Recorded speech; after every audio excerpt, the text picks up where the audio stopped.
नमस्कार, जय हिंद दोस्तों। प्राणपति एकेडमी में आपका स्वागत है। दोस्तों, हम लोगों ने लूसेंट हिस्ट्री की एक श्रृंखला की शुरुआत की थी, जिसमें आज का जो यह वीडियो होगा यह तीसरा होगा, ठीक है। और इस वीडियो के माध्यम से हम लोग प्राचीन भारत के धर्मों के बारे में जानकारी हासिल करेंगे। तो इसमें हम सबसे पहला जो धर्म देखते हैं दोस्तों, वह है जैन धर्म, ठीक है। जैन धर्म में तीर्थंकरों की एक लंबी परंपरा रही है और इसके प्रथम तीर्थंकर जो थे वह ऋषभदेव थे, ठीक है। जैन धर्म के संस्थापक एवं प्रथम तीर्थंकर कौन थे? तो ऋषभदेव माने जाते हैं। दोस्तों, जैन धर्म के 23वें तीर्थंकर पार्श्वनाथ थे, जो काशी के इक्ष्वाकु वंशीय राजा अश्वसेन के पुत्र थे। तो इक्ष्वाकु वंश से कौन सा तीर्थंकर संबंधित था? तो वह पार्श्वनाथ था। और यह जो है जैन धर्म के 23वें तीर्थंकर भी माने जाते हैं। इन्होंने 30 वर्ष की अवस्था में संन्यास जीवन को स्वीकार कर लिया था। पार्श्वनाथ ने संन्यास जीवन को कब स्वीकार किया था? तो 30 वर्ष की अवस्था में।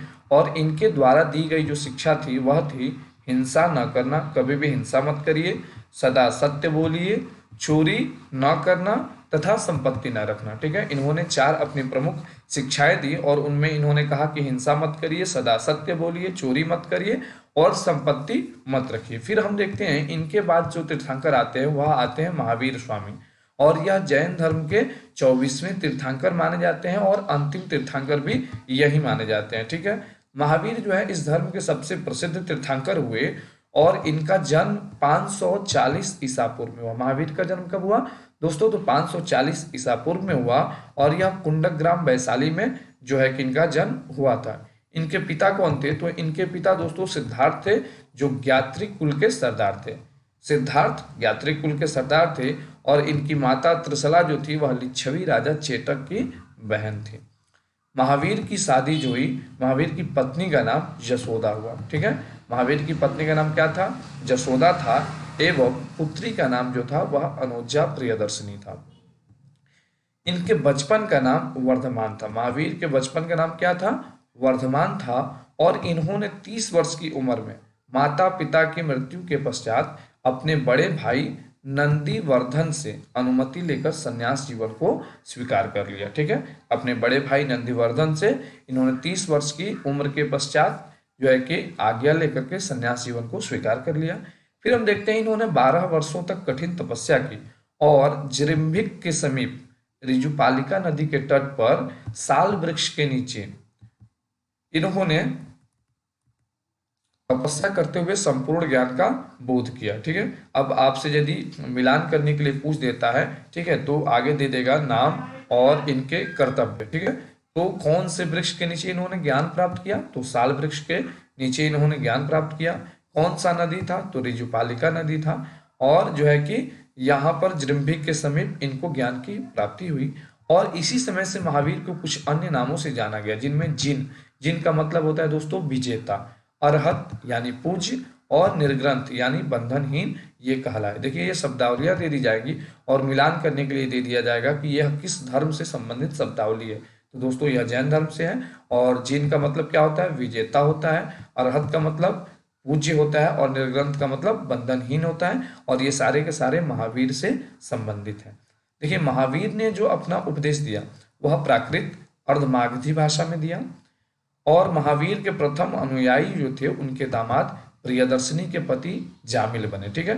महावीर के प्रथम अनुयायी कौन थे? तो उनके दामाद जामिल बने, जो अनुजा प्रियदर्शिनी के पति थे। प्रथम जैन भिक्षुणी जो थी वह दधिवाहन की पुत्री चंपा थी। प्रथम जैन भिक्षुणी कौन थी दोस्तों? तो दधिवाहन की पुत्री चंपा थी। देखिए महावीर ने क्या किया, अपने धर्म को प्रचारित करने के लिए 11 गणधरों में अपने भक्तों को, अपने शिष्यों को विभाजित कर दिया और उनको विभिन्न स्थानों पर जाकर के जैन धर्म का प्रचार प्रसार करने की अनुमति दी, ठीक है। लेकिन हम देखते हैं कि जब महावीर की मृत्यु होती है उसके पश्चात मात्र एक ही ऐसा गणधर होता है जो जीवित रहता है, जिसका नाम है आर्य सुधर्मा, ठीक है। आर्य सुधर्मा इकलौता ऐसा गणधर था जो महावीर की मृत्यु के पश्चात जिंदा रहा और इसे जो है जैन धर्म का प्रथम थेरा या मुख्य उपदेशक कहा जाता है, ठीक है। आर्य सुधर्मा जो था वह जैन धर्म का प्रथम थेरा या मुख्य उपदेशक हुआ। लगभग 300 ईसा पूर्व में मगध में हम देखते हैं कि एक भीषण अकाल पड़ता है जो लगभग 12 वर्ष तक रहता है, और जिसके कारण भद्रबाहु जो थे अपने शिष्यों सहित कर्नाटक चले गए। ठीक है, भद्रबाहु कहाँ चले गए? अपने शिष्यों सहित कर्नाटक चले गए। लेकिन कुछ अनुयायी जो है स्थूलभद्र के साथ मगध में ही रुक गए। ठीक है, कुछ शिष्य जो है स्थूलभद्र के साथ मगध में रुके और कुछ शिष्य जो है भद्रबाहु के साथ कर्नाटक चले गए 12 वर्षों की अकाल में।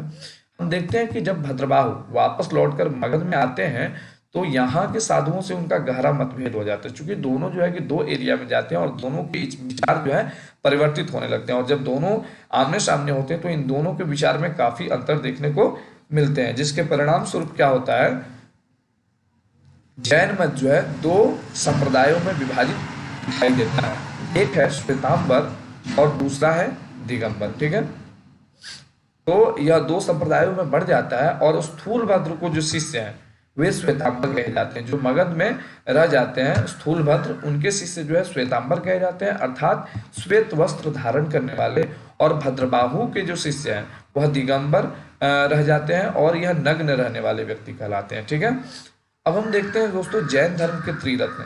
जैन धर्म के त्रिरत्न कौन सा है? तो पहला है सम्यक दर्शन, फिर दूसरा सम्यक ज्ञान और सम्यक आचरण। जैन धर्म के त्रिरत्न कौन कौन से हैं? सम्यक दर्शन, सम्यक ज्ञान और सम्यक आचरण। हम देखते हैं दोस्तों त्रिरत्न के अनुशीलन में निम्न 5 महाव्रतों का पालन अनिवार्य बताया गया। देखिए त्रिरत्न कैसे जो है कि फलातीत होगा, कैसे हम त्रिरत्नों का पालन कर सकते हैं, तो देखिए यहाँ पर 5 महाव्रतों का पालन करने का आदेश दिया गया, अनिवार्य कर दिया गया। इसमें सबसे पहला अहिंसा, आप हिंसा मत करिए। फिर सत्य वचन, आप हमेशा सत्य बोलिए। अस्तेय जो है कि आप चोरी मत करिए। अपरिग्रह, किसी के सामान का ग्रहण मत कीजिए, और ब्रह्मचर्य का पालन कीजिए। ठीक है, यहाँ पर हम देख लेते हैं दोस्तों कि प्रमुख जैन तीर्थंकर और उनके प्रतीक चिन्ह। देखिए जितने भी तीर्थंकर हुए उनके कुछ न कुछ उनके जीवन से जो महत्वपूर्ण संबंधित चिन्ह है उसे ही जो है कि प्रतीक है, उसे ही जो है कि प्रतीक चिन्ह के रूप में स्वीकृत किया गया। देखिए ऋषभ देव के जो प्रतीक चिन्ह है वो सांड है। ठीक है, बैल के रूप में इनके जो है कि प्रतीक चिन्ह को देखा जाता है। अजितनाथ द्वितीय इनके कौन से हैं? तो हाथी हैं। और संभव जो है तृतीय तीर्थंकर थे और इनके कौन से हैं? घोड़ा है। संपार्श जो सप्तम तीर्थंकर हैं और इनके स्वास्तिक है। शांति जो 16वें तीर्थंकर हैं, इनके हिरण है। नामी 21वें नीलकमल। अरिष्टनेमी जो 22वें हैं और इनके प्रतीक चिन्ह कौन सा है? शंख है। पार्श्वनाथ का सर्प है और महावीर का सिंह है। ठीक है, अब देखिए नोट यहाँ पर दिया गया है कुछ। 2 जैन तीर्थंकरों ऋषभ देव एवं अरिष्टनेमी के नामों का उल्लेख कहाँ पर मिलता है दोस्तों? तो ऋग्वेद में मिलता है। यह महत्वपूर्ण है क्योंकि ऋग्वेद में मात्र 2 ही तीर्थंकरों का नाम मिलता है और इनसे क्या होता है, यह ऐतिहासिक पुरुष सिद्ध हो जाते हैं। ठीक है, तो जैन तीर्थंकरों में प्रथम तीर्थंकर ऋषभ देव है और अरिष्टनेमी जो है, अरिष्टनेमी के नामों का उल्लेख ऋग्वेद में मिलता है। देखिए अरिष्टनेमी का नाम क्यों मिलता है? क्योंकि अरिष्टनेमी को भगवान कृष्ण का निकट संबंधी माना जाता है। यह 22वें तीर्थंकर थे और इन्हें भगवान कृष्ण का निकट संबंधी माना जाता है। फिर हम देखते हैं जैन धर्म में ईश्वर की मान्यता नहीं है। यदि आपसे पूछा जाए कि क्या जैन धर्म में ईश्वर की मान्यता थी, तो नहीं दोस्तों, जैन धर्म में ईश्वर की मान्यता नहीं थी। लेकिन यहाँ पर हम देखते हैं कि जैन धर्म में आत्मा की मान्यता है। जैन धर्म में क्या है? आत्मा की मान्यता है। महावीर पुनर्जन्म एवं कर्मवाद में विश्वास करते थे। महावीर जो है पुनर्जन्म एवं कर्मवाद में विश्वास करते थे। जैन धर्म के सप्तभंगी ज्ञान के अन्य नाम स्याद्वाद या अनेकांतवाद भी है। देखिए स्याद्वाद एक बहुत ही महत्वपूर्ण शब्दावली है। ये बार बार पूछा जाता है आपसे कि जैन धर्म के स्याद्वाद किस धर्म से संबंधित है। ठीक है, तो स्याद्वाद जैन धर्म से संबंधित है और इसे सप्तभंगी स्याद्वाद या अनेकांतवाद भी कहा जाता है। ठीक है, जैन धर्म ने अपने आध्यात्मिक विचारों को सांख्य दर्शन से ग्रहण किया। ठीक है, जैन धर्म ने अपने आध्यात्मिक विचारों को किससे ग्रहण किया? तो सांख्य दर्शन से ग्रहण किया। हम देखते हैं जैन धर्म मानने वाले कुछ प्रमुख राजा थे जिनमें उदयन है, यह जैन धर्म को स्वीकृत करता था, मानता था। फिर वंद राजा, चंद्रगुप्त मौर्य, कलिंग नरेश खारवेल, राष्ट्रकूट राजा अमोघवर्ष, चंदेल शासक, ये तमाम राजा जो है जैन धर्म को मानते थे और जो है कि जैन धर्म का प्रसार कर रहे थे। मैसूर के गंग वंश के मंत्री चामुंड जो है, इनके प्रोत्साहन से कर्नाटक के श्रवण बेलगोला में 10वीं शताब्दी के मध्य भाग में विशाल बाहुबली की मूर्ति यानी गोमतेश्वर की मूर्ति का निर्माण किया गया। ठीक है, या यदि आपसे सवाल पूछा जाता है कि श्रवण बेलगोला में गोमतेश्वर की मूर्ति का निर्माण किसने करवाया था, तो मैसूर के गंगवंशी जो है कि उसके मंत्री चामुंडे ने करवाया था उसके प्रोत्साहन से, और यह 10वीं शताब्दी में हुआ था। और यह जो है कि विशाल बाहुबली की मूर्ति गोमतेश्वर की मूर्ति है। ठीक है, कहाँ पर है, तो श्रवण बेलगोला में। देखिए, जब जैन संगीति जो है दो प्रमुख जैन संगीतियां हुई, और इसी के माध्यम से हम देखते हैं कि जैन धर्म विभाजित हो जाता है। तो देखिए, प्रथम जो जैन संगीति होती है वह 300 ईसा पूर्व में होती है, जो पाटलिपुत्र में होती है, और इसके अध्यक्ष कौन है, स्थूलभद्र है। द्वितीय जो होती है वह 6ठी शताब्दी में होती है, और यह वल्लभी गुजरात में, और इसके अध्यक्ष कौन है, क्षमा श्रवण। ठीक है, प्रथम कब हुई, 300 में, और स्थान जो था वह पाटलिपुत्र था, अध्यक्ष कौन थे, स्थूलभद्र थे। और द्वितीय 6ठी शताब्दी में, और यह वल्लभी गुजरात में हुआ, और इसके अध्यक्ष कौन थे, क्षमा श्रवण थे। हम देखते हैं दोस्तों, खजुराहो में जैन मंदिरों का निर्माण चंदेल शासकों द्वारा किया गया। खजुराहो में जैन मंदिरों का निर्माण कब किया गया, किसके द्वारा, तो चंदेल शासकों के द्वारा किया गया। मौर्योत्तर युग में मथुरा जैन धर्म का प्रसिद्ध केंद्र था। मौर्योत्तर युग में मथुरा जो है वह जैन धर्म का प्रसिद्ध केंद्र दिखता है हमें, और मथुरा कला का संबंध जैन धर्म से है। मथुरा कला का संबंध किस धर्म से है, तो जैन धर्म से है। वैसे मथुरा कला का जो है, मथुरा कला से हमें बौद्ध धर्म से संबंधित भी बहुत सारी सामग्रियां मिलती है, हिंदू धर्म से भी संबंधित जो है कई सारी मूर्तियां प्राप्त होती है, लेकिन मुख्यतया जो है यह जैन धर्म से संबंधित है।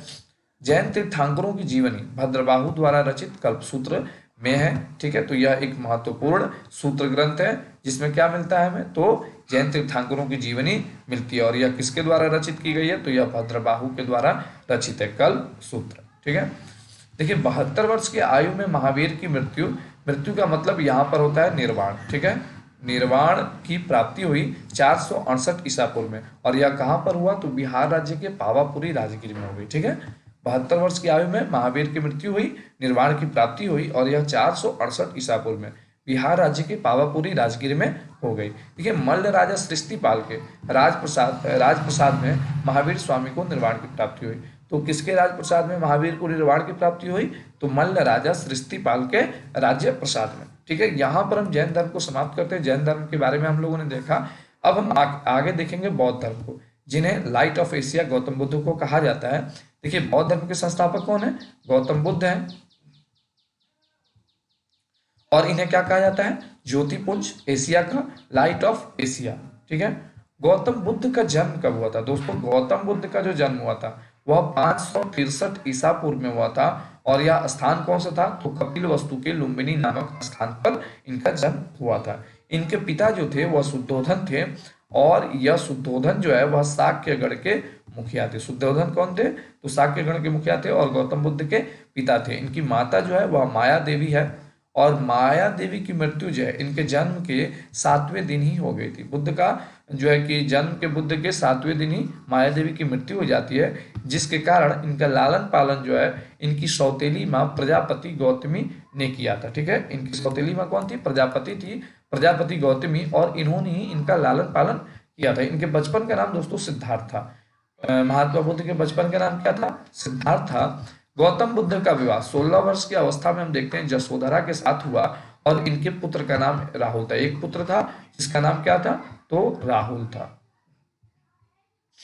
सिद्धार्थ जब कपिल वस्तु की सैर पर निकले तो उन्होंने निम्न 4 दृश्यों को क्रमशः देखा। देखिए क्या होता है, महात्मा बुद्ध की जब जन्म हुई थी तो वहीं पर इनके जो ज्योतिष गुरु थे, ठीक है, इनके कुलगुरु थे, उन्होंने यह भविष्यवाणी की थी कि यह लड़का चक्रवर्ती बनेगा, या तो यह चक्रवर्ती राजा बनेगा या यह चक्रवर्ती संत बनेगा। जिससे परेशान होकर के इनके पिता ने क्या किया कि इनके सामने एक ऐसे संसार की रचना की, एक ऐसे जो है कि गृह के निर्माण किया इन्होंने, जिसमें इनको कोई भी ऐसा सांसारिकता से संबंधित कोई भी ऐसी चीजें न दिखाई दे जिससे यह व्यथित हो जाए और संन्यास की तरफ अग्रसर हो। ठीक है, लेकिन क्या होता है कि एक समय इनको उद्यान देखने का मन करता है और यह अपने सारथी से कहते हैं कि आप जो है मुझे उद्यान ले चलिए। तो यह जब भी जहां भी निकलते थे तो वहां से सांसारिकता से संबंधित कोई भी ऐसी चीजें इनको दिखाई ना दे जिससे यह व्यथित हो जाए। ठीक है, तो इसके लिए पूरा रास्ता क्लियर करवा दिया जाता था। लेकिन दुखद हुआ यह कि जब सौभाग्य कहे या दुखद कहे, जब यह चलते हैं, राजा के लिए दुर्भाग्य था और इनके लिए संसार के लिए सुखद था। ठीक है, तो जब महात्मा बुद्ध निकलते हैं तो यह क्रमशः क्या देखते हैं, सबसे पहले एक बूढ़े व्यक्ति को देखते हैं, फिर एक बीमार व्यक्ति को देखते हैं, फिर एक शव को देखते हैं और एक सन्यासी को देखते हैं। जब बूढ़ा व्यक्ति को देखते हैं, पहली बार किसी बूढ़े व्यक्ति को उन्होंने देखा और अपने सारथी से पूछा कि यह क्या है, यह कौन है। तो वह बताते हैं कि इंसान जब जो है कि बड़ा होता है तो धीरे धीरे वह बूढ़ा भी होता है, वह बीमार भी होता है और अंतिम में मर जाता है। फिर वह देखते हैं कि सारे संसार जो है कि सुख में दुख में डूबा हुआ है, लेकिन एक सन्यासी को देखते हैं जो मुस्कुरा रहा है, ठीक है, और यहीं पर इनका मन व्यथित होता है और यह सांसारिक समस्याओं से व्यथित होकर 29 वर्ष की अवस्था में गृह त्याग कर देते हैं, ठीक है। 29 वर्ष की अवस्था में बुद्ध जो है गृह त्याग कर देते हैं और इसे ही बौद्ध धर्म में महाविनिष्क्रमण कहा गया। महाविनिष्क्रमण किसे कहा गया है, तो जब यह गृह त्याग करते हैं तो इसे महाभिनिष्क्रमण के रूप में जाना जाता है, ठीक है। अब हम देखते हैं दोस्तों इनके प्रतीक चिन्ह, ठीक है, बुद्ध जीवन से संबंधित बौद्ध धर्म के प्रतीक चिन्ह। देखिए इनके जन्म जो हुआ था वह कमल एवं साढ़ जो है कि इनके प्रतीक चिन्ह के रूप में स्वीकृत किए जाते हैं। जब गृह त्याग करते हैं तो घोड़ा, ज्ञान, पीपल और बोधि वृक्ष के, पीपल या बोधि वृक्ष के नीचे, निर्वाण जो है पद चिन्ह और मृत्यु जो है स्तूप, इनके ये विभिन्न प्रतीक चिन्ह या जीवन से संबंधित ये प्रतीक चिन्ह है, ठीक है। देखिए क्या होता है कि जब गृह त्याग बुद्ध ने किया तो यह अपने ज्ञान की पिपासा को शांति के लिए, ज्ञान पिपासा की शांति के लिए इन्होंने विभिन्न गुरुओं से, धर्म गुरुओं से मुलाकात की और उनसे ज्ञान प्राप्ति के प्रयास किए, लेकिन इनका मन कहीं पे लगा नहीं। देखिए बुद्ध जो है वैशाली के प्रसिद्ध आलार कलाम से सांख्य दर्शन की शिक्षा ग्रहण करने पहुंचे और उनसे इन्होंने शिक्षा ग्रहण की। इसीलिए आलार कलाम जो है सिद्धार्थ के प्रथम गुरु हुए, ठीक है। आलार कलाम से इन्होंने सबसे पहले शिक्षा ली, इसीलिए आलार कलाम कौन हुए, तो इनके प्रथम गुरु हुए। फिर हम देखते हैं आलार कलाम के बाद सिद्धार्थ ने राजगीर के रुद्रकरामपूत से शिक्षा ग्रहण की। राजगीर के रुद्रकरामपूत से शिक्षा ग्रहण की। उरुवेला में सिद्धार्थ को कौंडिन्य, बप्पा, भादिया, महानामा एवं अस्सागी नामक 5 साधक प्राप्त हुए। देखिए जब उरुवेला में ये जाते हैं तो 5 ब्राह्मणों से इनकी मुलाकात होती है, जिनमें कौन कौन थे, तो पहला कौंडिन्य थे, दूसरा वप्पा थे, तीसरा भादिया, चौथा महानामा एवं 5वां जो है अस्सागी थे। और इन 5 साधकों से मुलाकात हुई इनकी और इनके साथ इन्होंने तपस्या करनी शुरू कर दी और अन्न जल ग्रहण किए बिना 6 वर्ष की कठिन तपस्या इन्होंने की। हालांकि यहाँ पर ये जो है कि तपस्या करते हैं, लेकिन इनको ज्ञात होता है कि तपस्या से कुछ होने वाला नहीं है और शरीर जो है कि कृशकाय हो जाएगी, छीण हो रही थी, तो इसीलिए इनको मध्यम मार्ग जो है कि मध्यम मार्ग सुझा इनको और इन्होंने मध्यम मार्ग का पालन किया, ठीक है। और 35 वर्ष की आयु में बैसाख की पूर्णिमा की रात निरंजना फल्गु नदी के किनारे पीपल वृक्ष के नीचे सिद्धार्थ को ज्ञान प्राप्त हो गया, ठीक है। कब ज्ञान प्राप्त हुआ, तो 35 वर्ष की आयु में और बैसाख की पूर्णिमा की रात थी। निरंजना फल्गु नदी के किनारे इनको ज्ञान की प्राप्ति हुई और जो वृक्ष था वह पीपल वृक्ष, जिसे आज बोधि वृक्ष भी कहा जाता है, यहाँ पर इनको ज्ञान की प्राप्ति हुई और ज्ञान की प्राप्ति के पश्चात सिद्धार्थ जो है बुद्ध के नाम से जाने गए और वह स्थान बोध गया जो बिहार में है, वह बोध गया कहलाया, ठीक है। देखिए बुद्ध ने अपना प्रथम उपदेश जो है वह सारनाथ ऋषिपत्तनम में दिया। जब उनको ज्ञान की प्राप्ति हो गई तो वह सारनाथ में गए, जिसे प्राचीन काल में ऋषिपत्तनम कहा जाता था, और वहां पर उन्होंने अपने उपदेश दिए। उपदेश किसे दिए, तो देखिए जब इन्होंने मध्यम मार्ग का पालन किया तो इनके जो 5 साथी साधक थे वह इनको छोड़ करके चले गए, ठीक है। और जब वो चले गए तो इनको जब ज्ञान की प्राप्ति हुई तो इन्होंने सबसे पहले इन्हीं को ज्ञान की जो है कि ज्ञान दिया, ठीक है। और एक कहानी आपको बताते चले यहाँ पर कि जब यह बुद्ध ज्ञान की प्राप्ति करके जाते हैं और यह 5 ब्राह्मण एक ही जगह बैठ करके तपस्या कर रहे होते हैं, तो यह देखते हैं कि बुद्ध जो है कि उधर से आ रहे हैं, तो इन्होंने अपने में यह राय मशवरा किया कि बुद्ध को हम लोग उठ करके प्रणाम नहीं करेंगे, इनसे बात नहीं करेंगे। लेकिन जब बुद्ध वहां पर पहुंचते हैं तो उनके तेज को देखने के पश्चात ये 5 ब्राह्मण अचानक ही उठ खड़े होते हैं और इनको दंडवत करते हैं। बाद में बुद्ध जो है कि सबसे पहले इनको उपदेश देते हैं और अपने धर्म में प्रविष्ट कराते हैं, ठीक है। जब बुद्ध ने ऋषिपत्तनम में अपना पहला उपदेश दिया तो इसे बौद्ध ग्रंथों में धर्म चक्र प्रवर्तन कहा गया। देखिए इन शब्दावलियों पर आप ध्यान देते चलिएगा, क्योंकि ये जो शब्दावली होते हैं ये बार बार परीक्षाओं में पूछे जाते हैं या आपसे मिलान करने के लिए दे दिए जाएंगे, तो आपको पता होना चाहिए कि बुद्ध ने जब अपना पहला उपदेश दिया सारनाथ में ऋषिपत्तनम में, तो उसे बौद्ध ग्रंथों में क्या कहा गया, तो धर्म चक्र प्रवर्तन, ठीक है। बुद्ध ने अपना जो उपदेश दिया था जन साधारण की भाषा पाली में दिया था, ठीक है। इन्होंने यह ख्याल किया कि जो जनसाधारण की भाषा होनी चाहिए, उपदेश उसी भाषा में दी जानी चाहिए ताकि आम जनमानस को यह समझ में आए। ठीक है, देखिए बुद्ध ने जो अपने उपदेश दिए वह कौशल, वैशाली, कौशाम्बी एवं अन्य राज्यों में दिए।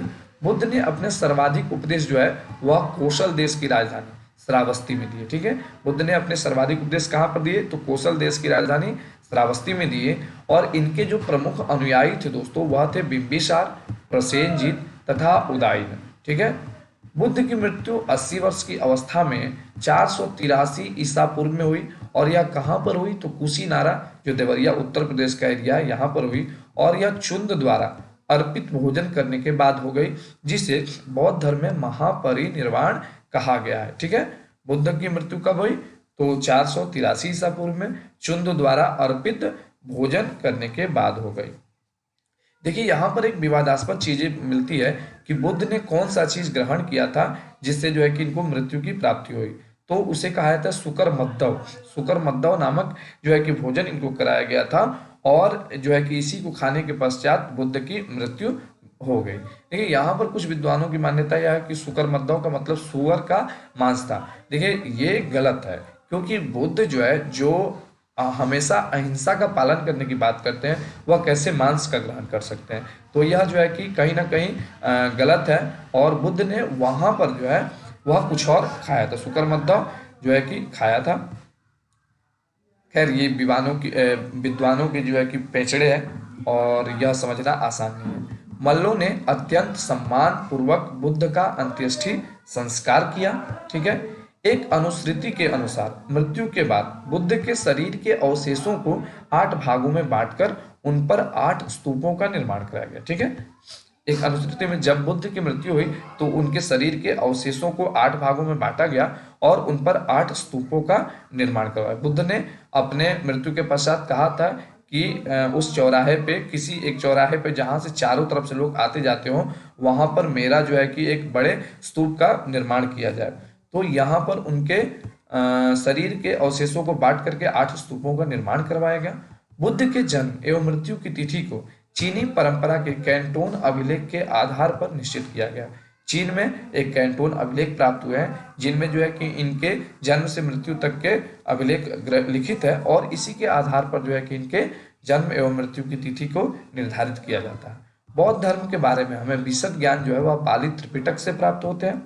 बौद्ध धर्म दोस्तों मूलतः अनिश्वरवादी है। बौद्ध धर्म क्या है, अनिश्वरवादी, यानी ईश्वर में इसकी आस्था नहीं है और इसमें आत्मा की परिकल्पना भी नहीं है। जैसे हम लोगों ने पीछे देखा जैन धर्म में क्या थी, आत्मा की परिकल्पना थी। हालांकि वो लोग भी अनिश्वरवादी थे पर आत्मा को वो लोग मानते थे, पुनर्जन्म को मानते थे। यहाँ पर हम देखते हैं बौद्ध धर्म में भी पुनर्जन्म की मान्यता है। तृष्णा को क्षीण हो जाने की अवस्था को ही बुद्ध ने निर्वाण कहा। देखिए निर्वाण क्या है, तो तृष्णा को क्षीण हो जाने की अवस्था को ही बुद्ध ने क्या कहा, निर्वाण कहा। इनका मानना था कि विश्व दुखों से भरा है। विश्व क्या है, यह दुखों से भरा है का सिद्धांत किसने दिया, बुद्ध ने दिया। और यह कहां से लिए थे इन्होंने, तो उपनिषद से इन्होंने लिया था। देखिए बुद्ध ने अपने अनुयायियों को 2 भागों में विभाजित किया। पहला था भिक्षुक। भिक्षुक क्या थे, बौद्ध धर्म के प्रचार के लिए जिन्होंने संन्यास ग्रहण किया उन्हें भिक्षुक कहा गया। और उपासक जो गृहस्थ जीवन व्यतीत करते हुए बौद्ध धर्म अपनाने वाले को उपासक कहा गया। ठीक है, इन्होंने 2 भागों में अपने अनुयायियों को विभाजित किया था, भिक्षुक और उपासक। भिक्षुक वो थे जो हमेशा के लिए संन्यास जीवन स्वीकार कर लेते थे और उपासक वो होते थे जो गृहस्थ जीवन में रहते हुए बौद्ध धर्म अपनाते थे। ठीक है, बौद्ध संघ में सम्मिलित होने के लिए न्यूनतम आयु सीमा जो थी वह 15 वर्ष थी।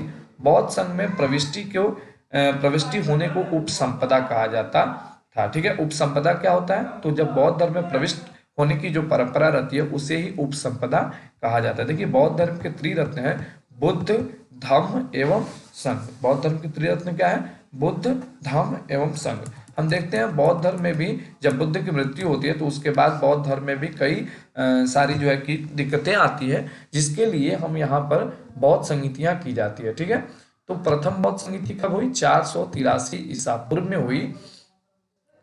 और स्थान कौन सा था, राजगृह था। इसके अध्यक्ष महाकश्यप थे और शासनकाल किसका चल रहा था, तो अजात शत्रु का चल रहा था। फिर हम देखते हैं द्वितीय बौद्ध संहिति 383 ईसा पूर्व में, और स्थान कौन सा था, वैशाली था।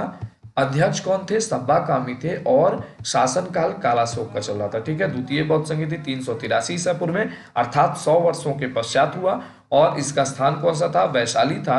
अध्यक्ष सब्बाकामी थे और शासनकाल कालाशोक का था।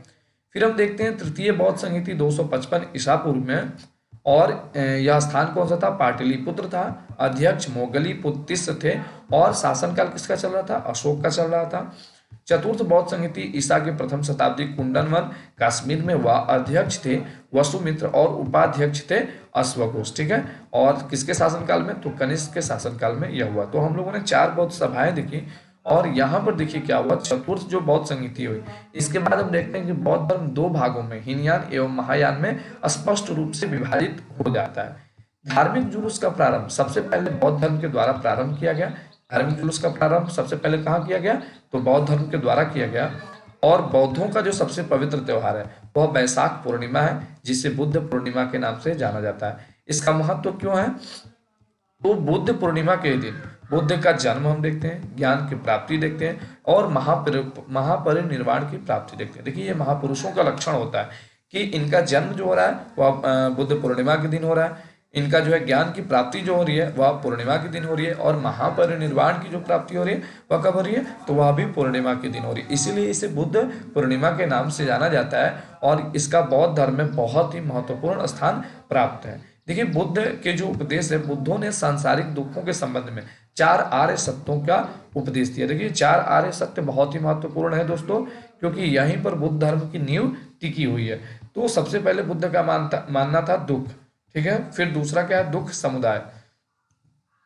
दुख है और दुख जो है दुखों का समुदाय है। फिर दुख निरोध और दुख निरोध गामिनी प्रतिपदा, मतलब दुख जो है कि ऐसा नहीं है कि दुख कभी समाप्त नहीं हो सकते, दुख को समाप्त करने की भी विधि होती है और इसको समाप्त करने के बाद हमें जो है कि ज्ञान की प्राप्ति होती है। देखिए, इन संसारिक दुखों से मुक्ति के लिए बुद्ध ने अष्टांगिक मार्ग की बात कही। ठीक है, बुद्ध ने क्या कही? अष्टांगिक मार्ग की बात की। और अष्टांगिक मार्ग कौन थे? तो सम्यक दृष्टि। देखिए, समान दृष्टि होनी चाहिए, सम्यक संकल्प, समान संकल्प होनी चाहिए, सम्यक वाणी होनी चाहिए आपकी, सम्यक कर्मांत होने चाहिए, सम्यक आजीव होनी चाहिए, सम्यक व्यायाम, सम्यक स्मृति एवं सम्यक समाधि। ठीक है, अष्टांगिक मार्गों की इन्होंने बात की और इन्होंने कहा कि इन अष्टांगिक मार्गों का जो व्यक्ति पालन करेगा वह आसानी से जो है वह मुक्ति पालेगा, निर्वाण की प्राप्ति प्राप्त कर लेगा। बुद्ध ने के अनुसार अष्टांगिक मार्गों के पालन करने के उपरांत क्या होता है?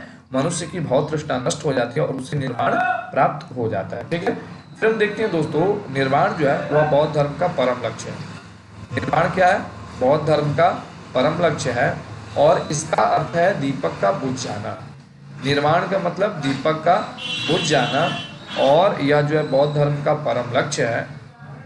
और अर्थात दीपक का बुझ जाना का मतलब क्या है? अर्थात जीवन मरण चक्र से मुक्त हो जाना। देखिए, बुद्ध ने निर्वाण प्राप्ति को सरल बनाने के लिए निम्न 10 सीलों पर बल दिया। ठीक है, बुद्ध ने क्या किया? निर्वाण प्राप्ति के लिए, निर्वाण प्राप्ति को सरल बनाने के लिए 10 सीलों पर बल दिया, जिसमें हम देखेंगे अहिंसा, सत्य, अस्तेय अर्थात चोरी न करना, अपरिग्रह किसी प्रकार की संपत्ति न रखना, मद्य सेवन न करना, असमय भोजन न करना, सुखप्रद बिस्तर पर नहीं सोना, फिर धन संचय न करना, स्त्रियों से दूर रहना और नृत्य गान आदि से दूर रहना। ठीक है, इन्होंने क्या किया? 10 जो है कि 10 सीलों पर बल दिया और 10 सील कौन कौन से थे? तो अहिंसा थे, सत्य था, अस्तेय यानी चोरी न करना था, अपरिग्रह था अर्थात किसी प्रकार की संपत्ति न रखना, फिर हम देखते हैं 5वां मद्य सेवन न करना, असमय भोजन न करना, सुखप्रद बिस्तर पर नहीं सोना, धन संचय नहीं करना, स्त्रियों से दूर रहना और नृत्य गानी आदि से दूर रहना। ठीक है, देखिए इसमें क्या है, गृहस्थों के लिए केवल 5 सील तथा भिक्षुओं के लिए 10 सील का मानना अनिवार्य था। बुद्ध ने मध्यम मार्ग यानी मध्यमा प्रतिपदा का उपदेश दिया। हमेशा इन्होंने कभी भी अति की बात नहीं की, इन्होंने कहा कि आप जो है मध्यम मार्ग का पालन कीजिए। ठीक है, हमेशा इन्होंने कहा कि मध्यम मार्ग का पालन कीजिए। अनिश्वरवाद के संबंध में हम देखते हैं वैद्य धर्म, बौद्ध धर्म एवं जैन धर्म में समानता है। अनिश्वरवाद के संबंध में क्या है? तो बौद्ध धर्म एवं जैन धर्म में हमें सामान्यता देखने को मिलती है। देखिए, जातक कथाएं प्रदर्शित करती है कि बोधिसत्व का अवतार जो है मनुष्य रूप में भी हो सकता है और पशुओं के रूप में भी हो सकता है। बोधिसत्व के रूप में पुनर्जन्मों की दीर्घ श्रृंखला के अंतर्गत बुद्ध ने शाक्य मुनि के रूप में अपना अंतिम जन्म प्राप्त किया। देखिए, हमारे यहाँ अवतारवाद की बहुत पहले से परंपरा रही है, जिसमें हम देखते हैं सभी वैष्णव धर्म में सबसे ज्यादा रही है अवतारवाद की परंपरा। तो वैसे ही यहाँ पर बुद्ध भी जो है कि अवतारवाद की परंपरा में आ जाते हैं और इन्होंने अपना जो अंतिम जन्म प्राप्त किया था वो किसके रूप में किया था? तो शाक्य मुनि के रूप में। इसके उपरांत हम देखते हैं मैत्रेय तथा अन्य अनाम बुद्ध अभी अवतरित होने शेष है। सर्वाधिक बुद्ध मूर्तियों का निर्माण गंधार शैली के अंतर्गत किया गया है। सर्वाधिक बुद्ध मूर्तियों का निर्माण किस शैली में किया गया है? तो गांधार शैली के अंतर्गत किया गया है। लेकिन बुद्ध की जो प्रथम मूर्ति थी वह मथुरा कला के अंतर्गत बनी थी। ठीक है, बुद्ध की प्रथम मूर्ति जो है किस परंपरा के अंतर्गत बनी थी? तो वह मथुरा कला के अंतर्गत बनी थी। तो यहाँ पर बौद्ध धर्म की समाप्ति होती है। अब हम देखते हैं शैव धर्म। दोस्तों, शैव धर्म जो है भगवान शिव की पूजा करने वाले को शैव एवं शिव से संबंधित धर्म को शैव धर्म कहा गया है। ठीक है, शिवलिंग उपासना का प्रारंभिक पुरातात्विक साक्ष्य यदि हम देखते हैं तो वह हड़प्पा संस्कृति के अवशेषों से मिलता है। ऋग्वेद में शिव के लिए रुद्र नामक देवता का उल्लेख है। ठीक है, रुद्र नामक देवता का उल्लेख कहाँ पर मिलता है? तो ऋग्वेद में सबसे पहले उल्लेख मिलता है। अथर्ववेद में शिव को भव, सर्व, पशुपति एवं भूपति कहा गया। ठीक है, लिंग पूजा का यदि हम पहला स्पष्ट वर्णन देखते हैं तो वह मत्स्य पुराण में मिलता है। लिंग पूजा का पहला जो है वर्णन कहाँ पर मिलता है? तो मत्स्य पुराण में मिलता है। महाभारत के अनुशासन पर्व से भी लिंग पूजा का वर्णन हमें देखने को मिलता है। महाभारत के अनुशासन पर्व से भी लिंग पूजा का हमें वर्णन देखने को मिलता है। देखिए, वामन पुराण में शैव संप्रदाय की संख्या 4 बताई गई है और ये कौन कौन से है? तो पाशुपत है, कापालिक है, फिर कालामुख है और लिंगायत। कौन कौन से संप्रदाय है?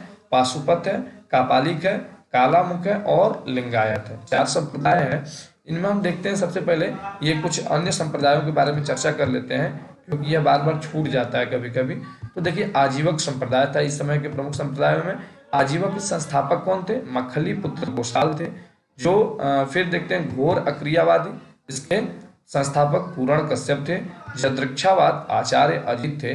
भौतिकवादी पकुद कच्चायन जो भौतिक दर्शन के प्रणेता थे और अनिश्चयवादी संजय बैठलीपुत्र। ये उस समय के कुछ अनिश्वरवादी संप्रदाय हैं और ये जो है कि इसके संस्थापक हैं। ठीक है, आजीवक संप्रदाय मखलीपुत्र गोशाल, घोर अक्रियावादी के पूरण कश्यप, यदृक्षावाद के आचार्य अजित, भौतिकवादी के पकुद कच्चायन जो भौतिक दर्शन के प्रणेता थे और अनिश्चयवादी के संजय बैठलीपुत्र। अब हम देखते हैं दोस्तों पाशुपत संप्रदाय। सबसे पहला संप्रदाय कौन सा था?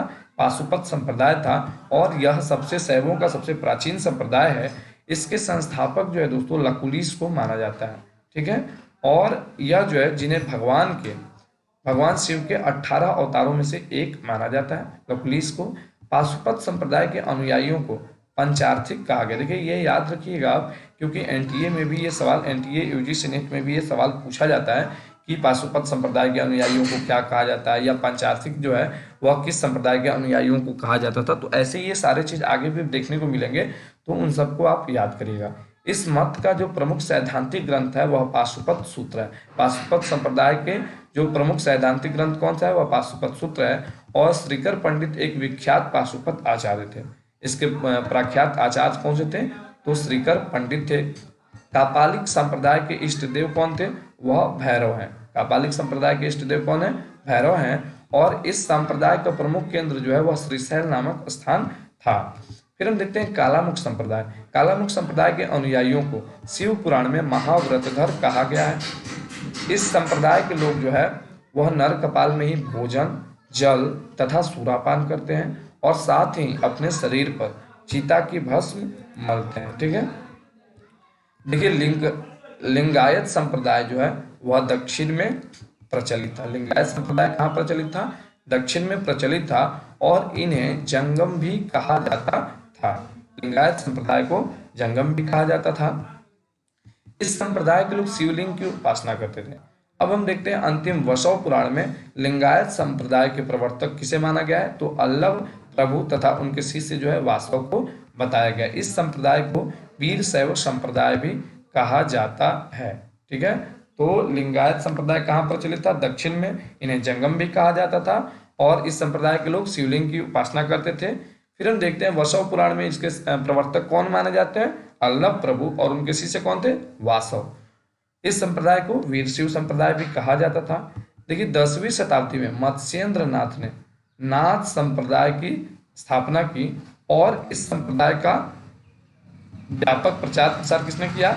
बाबा गोरखनाथ ने। देखिए गोरखपुर में बाबा गोरखनाथ का बड़ा सा मंदिर है। ठीक है, तो इस जो नाथ संप्रदाय था इसका व्यापक प्रचार प्रसार किसने किया? तो बाबा गोरखनाथ ने। और इसके संस्थापक कौन थे? तो मत्स्येंद्र नाथ थे। ठीक है, दक्षिण भारत में दोस्तों शैव धर्म चालुक्य, राष्ट्रकूट, पल्लव एवं चोलों के समय अत्यधिक लोकप्रिय रहा। पल्लव काल में शैव धर्म का प्रचार प्रसार नायनारों द्वारा किया गया। ठीक है, देखिए नायनार संतों की बहुत ही महत्वपूर्ण देखते हैं कि इनका योगदान है इस धर्म के प्रचार प्रसार में। नायनार संतों की संख्या यदि हम देखते हैं तो यह 63 बताई गई है, जिनमें अप्पार, तिरुज्ञान, संबंदर एवं सुंदर मूर्ति आदि के नाम उल्लेखनीय है। ठीक है, यह देखिए एनटीए यूजीसी नेट में इन लोगों के ग्रंथ या इन लोगों के नाम, इन लोगों के एरिया पूछ दिए जाते हैं कि यह किस राज्य से संबंधित है। ठीक है, तो यह आप आगे पढ़ेंगे। अन्यथा यदि आप इस वीडियो का भी वर्तमान में देख रहे हैं तो आप गूगल सर्च मारिए और इन लोगों के बारे में जानकारी हासिल कर लीजिए। ठीक है, एलोरा के प्रसिद्ध कैलाश मंदिर का निर्माण जो है वह राष्ट्रकूटों के द्वारा कराया गया था। ठीक है, चोल शासक राजराज प्रथम ने तंजौर में प्रसिद्ध राजराजेश्वर यानी शैव मंदिर का निर्माण करवाया था। तो राजराजेश्वर मंदिर का निर्माण किसने करवाया था तंजौर में? तो राजराज प्रथम ने करवाया था और इसे बृहदीश्वर मंदिर के नाम से भी जाना जाता है। परीक्षाओं में आपसे यही नाम पूछे जाते हैं कि बृहदीश्वर मंदिर का निर्माण किसने करवाया था? तो राजराज प्रथम ने करवाया था और यह कहाँ पर अवस्थित है? तो तंजौर में है। ये कुषाण शासकों की मुद्राओं पर हम देखते हैं सबसे पहले शिव एवं नंदी का एक साथ अंकन प्राप्त होता है। ठीक है, इसके मुद्राओं पे, कुषाण शासकों की मुद्राओं पे शिव एवं नंदी का एक साथ अंकन प्राप्त होता है। अब यहाँ पर शैव धर्म की समाप्ति होती है। यहाँ पर हम दोस्तों वैष्णव धर्म को देखते हैं। ठीक है, वैष्णव धर्म के विषय में प्रारंभिक जानकारियां जो है वह उपनिषदों से प्राप्त होती है। ठीक है, इसका विकास भागवत धर्म से होता है। वैष्णव धर्म के प्रवर्तक कौन थे? जो वैष्णव धर्म के प्रवर्तक कृष्ण थे, जो वृषण कबीले के थे और जिनका निवास स्थान कहाँ पर है? मथुरा में था। ठीक है, कृष्ण का उल्लेख सर्वप्रथम कहाँ पर मिलता है? तो छांदोग्य उपनिषद में मिलता है। ठीक है, कृष्ण का उल्लेख सर्वप्रथम छांदोग्य उपनिषद में मिलता है और देवकी पुत्र अंगिरस के शिष्य के रूप में यह जो है कि माने जाते हैं। ठीक है, देवकी पुत्र अंगिरस के शिष्य के रूप में इनका वर्णन कहाँ पर हुआ है? छांदोग्य उपनिषद में हुआ। फिर हम देखते हैं दोस्तों विष्णु के 10 अवतारों का उल्लेख मत्स्य पुराण में मिलता है। विष्णु के 10 अवतारों का उल्लेख कहाँ पर मिलता है?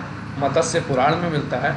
और 10 अवतार इनके कौन कौन से हैं ये देख लीजिएगा, क्योंकि यह बहुत ही आवश्यक चीज़ें हैं। देखिए सबसे पहला जो अवतार है वह मत्स्य अवतार है, फिर दूसरा जो है वह कूर्म है, तीसरा वराह है, चौथा नृसिंह है, पांचवा वामन है, छठा परशुराम है, सातवां राम, आठवां बलराम, नौवां बुद्ध एवं 10वां कल्कि है। देखिए वैष्णव धर्म में अवतारों की बहुत की अच्छी परंपरा रही है, बहुत ज़्यादा परंपरा रही है इसका, और कहीं कहीं पर इनके 10-24 अवतारों की भी चर्चा की गई है। ठीक है, कौन कौन से थे? मत्स्य, कूर्म, वराह, नृसिंह, वामन, परशुराम, राम, बलराम, बुद्ध एवं कल्कि। ठीक है, वैष्णव धर्म में ईश्वर को प्राप्त करने के लिए सर्वाधिक महत्व जो है वह किसे दिया गया है? तो भक्ति को दिया गया है। यहाँ पर हम देखते हैं उस समय के प्रमुख संप्रदाय, मत एवं आचार। तो और जो है कि सबसे पहले जो धर्म आता है वह वैष्णव धर्म। ठीक है, वैष्णव संप्रदाय, जिसके मत क्या था जिसका? तो विशिष्टाद्वैतवाद। देखिए ये आप अवश्य याद कर लीजिएगा, क्योंकि यह परीक्षा के दृष्टिकोण से सबसे ज़्यादा महत्वपूर्ण है। ठीक है, और यह जो है कि अधिकतर लोग, अत्यधिक छात्र जो है कि इसको याद करने का प्रयास नहीं करते हैं और यह परीक्षाओं में बार बार पूछे जाते हैं। ठीक है, तो वैष्णव संप्रदाय इसका मत क्या था? विशिष्टाद्वैत। और इसके आचार्य कौन थे? तो दोस्तों रामानुज थे। फिर हम देखते हैं ब्राह्म संप्रदाय, जिसके मत थे द्वैत और इसके आचार्य थे आनंद तीर्थ। रुद्र संप्रदाय शुद्धाद्वैत और इसके आचार्य कौन है? वल्लभाचार्य। शनक संप्रदाय द्वैताद्वैत, जिसके आचार्य है निम्बार्क। फिर हम देखते हैं बरकरी संप्रदाय नामदेव, वैष्णव संप्रदाय रामानुज, और इसका जो पुस्तक है वह ब्रह्मसूत्र है। परमार्थ के संस्थापक कौन है? रामदास है, और इसका पुस्तक है दासबोध। फिर हम देखते हैं राम भक्त, और इसके जो पुस्तक है वह आध्यात्म रामायण। ठीक है, यहाँ पर हम देखते हैं इस्लाम धर्म, चूंकि वैष्णव धर्म हो गया तो इस्लाम धर्म देखते हैं दोस्तों। इस्लाम धर्म के संस्थापक कौन थे? हजरत मोहम्मद साहब थे। इस्लाम धर्म के संस्थापक कौन थे? हजरत मोहम्मद साहब थे। और हजरत मोहम्मद साहब का जो जन्म हुआ था वह 570 ईस्वी में हुआ था। ठीक है, हजरत मोहम्मद साहब का जन्म कब हुआ था? 570 ईस्वी में मक्का में हुआ था। हजरत मोहम्मद साहब के पिता का नाम क्या था? तो अब्दुल्ला था, और माता का नाम अमीना था। ठीक है, हजरत मोहम्मद साहब के पिता का नाम अब्दुल्ला और माता का नाम अमीना था। हजरत मोहम्मद साहब को 610 ईस्वी में मक्का के पास हीरा नामक गुफा में ज्ञान की प्राप्ति होती है। 24 सितंबर 622 ईस्वी को पैगंबर के मक्का से मदीना की यात्रा इस्लाम जगत में मुस्लिम संवत हिजरी संवत के नाम से जाना जाता है। ठीक है, मुहम्मद की शादी कब हुई थी? तो दोस्तों 25 वर्ष की अवस्था में खदीजा नामक विधवा के साथ होती है। मुहम्मद की पुत्री का नाम फातिमा एवं दामाद का नाम अली हुसैन है। देवदूत गैब्रियल ने पैगंबर मुहम्मद साहब को कुरान जो है वह अरबी भाषा में संप्रेषित किया। कुरान इस्लाम धर्म का पवित्र धर्म ग्रंथ है। ये पैगंबर मुहम्मद साहब जो है उन्होंने अपनी शिक्षाओं को कुरान के माध्यम से शिक्षाओं का उपदेश दिया। फिर हजरत मोहम्मद साहब की जो मृत्यु है वह 8 जून 632 ईस्वी को हो गई और इन्हें मदीना में दफनाया गया। इसीलिए मक्का और मदीना जो है मुस्लिम धर्म का सबसे पवित्र धर्मस्थल के रूप में माना जाता है। ठीक है, मोहम्मद साहब की मृत्यु के पश्चात इस्लाम जो है सुन्नी और शिया नामक दो पंथों में विभाजित हो जाती है। सुन्नी उसे कहते हैं जो सुन्ना में विश्वास करते हैं। सुन्ना पैगंबर मुहम्मद साहब के कथनों तथा कार्यों का विवरण है। ठीक है, शिया जो है वह अली की शिक्षाओं में विश्वास करते हैं तथा उन्हें मुहम्मद साहब का न्याय सम्मत उत्तराधिकारी मानते हैं। अली मुहम्मद साहब के दामाद थे। ठीक है, अली की सन 661 ईस्वी में हत्या कर दी गई और अली के पुत्र हुसैन की हत्या 680 ईस्वी में करबला ईरान नामक स्थान पर कर दी गई। इन दोनों हत्या ने शिया को निश्चित मत का रूप दे दिया। फिर हम देखते हैं पैगंबर मुहम्मद साहब के उत्तराधिकारी खलीफा कहलाए। इस्लाम जगत में खलीफा जो है हम देखते हैं 1924 ईस्वी तक रहा। 1924 में इसे तुर्की के शासक मुस्तफा कमाल पाशा ने समाप्त कर दिया। फिर हम देखते हैं इब्न इसाक ने सर्वप्रथम पैगंबर साहब का जीवन चरित्र लिखा और मुहम्मद साहब पैगंबर के जन्मदिन पर ईद ए मिलाद उन नबी पर मनाया जाता है। ठीक है, इसके बाद हम ईसाई धर्म को देख लेते हैं। दोस्तों, ईसाई धर्म के संस्थापक कौन थे? ईसा मसीह, और इसका प्रमुख ग्रंथ जो है वह बाइबिल माना जाता है। ठीक है, इसका जन्म जो है इनका वह जेरूसलम के निकट बैथलेहम नामक स्थान पर होता है। इनके जन्म दिवस को क्रिसमस के रूप में मनाया जाता है। ईसा मसीह के माता का नाम मेरी और पिता का नाम जोसेफ है। ठीक है, ईसा ने अपने जीवन के प्रथम 30 वर्ष तक एक बढ़ई के रूप में बैथलेहम के निकट नाजरेथ में बिताए। ईसा मसीह के प्रथम जो 2 शिष्य थे वह एंडूस और पीटर थे। ठीक है, यह 2 इनके महत्वपूर्ण और प्रथम शिष्य थे। इन्हें जो है सूली पर रोमन गवर्नर पोंटियस ने चढ़ाया। ईसा मसीह को 33 ईस्वी में सूली पर चढ़ाया गया और ईसाई धर्म का जो सबसे पवित्र चिन्ह है वह क्रॉस के रूप में स्वीकृत है। ठीक है, क्रॉस को ईसाई का सबसे पवित्र चिन्ह माना जाता है। ईसाई त्रित्व में विश्वास रखता है, ईश्वर पिता, ईश्वर पुत्र ईसा और ईश्वर पवित्र आत्मा। ठीक है, सभी धर्मों में हम देख रहे हैं कि त्रित्व में विश्वास हमेशा रखा जा रहा है। ठीक है, देखिए पारसी धर्म के पैगंबर कौन थे? तो जरथुस्त्र थे जो ईरानी थे और इनके शिक्षाओं का संकलन जैन अवेस्ता नामक ग्रंथ में है। और जैन अवेस्ता देखेंगे हम कि एक बहुत ही महत्वपूर्ण ग्रंथ था जिनमें ऋग्वेद के बारे में कुछ चर्चाएं हमें दिखाई देती है और ऋग्वेद से यह समानता लगता है। यह पारसियों का पवित्र धार्मिक ग्रंथ है। इनकी मूल शिक्षा का सूत्र जो है सद्विचार, सद्वचन तथा सद्कार्य है। यहाँ पर भी हमें त्रित्व देखने को मिल रहे हैं। इसके अनुयायी एक ईश्वर यानी अहूर को मानते हैं और इस धर्म के अनुयायियों को अग्नि पूजक भी कहा जाता है। ठीक है, तो इसके साथ ही दोस्तों हमारा यह वीडियो समाप्त होता है। यदि यह वीडियो आपको अच्छा लगता है तो लाइक कीजिए, यदि कोई सुझाव देना है तो कमेंट कीजिए और चैनल को सब्सक्राइब कर लीजिएगा। दोस्तों इस वीडियो में हमें कुछ साइड आवाज़ यदि देखने को मिला होगा, चूंकि यह गांव में वीडियो की बनाया जा रहा है तो कुछ परेशानियां आ सकती हैं। तो यदि ऐसा कुछ आ रहा हो तो थोड़ा बहुत आप भी एडजस्ट करके चलिएगा। धन्यवाद। जय हिंद, जय भारत।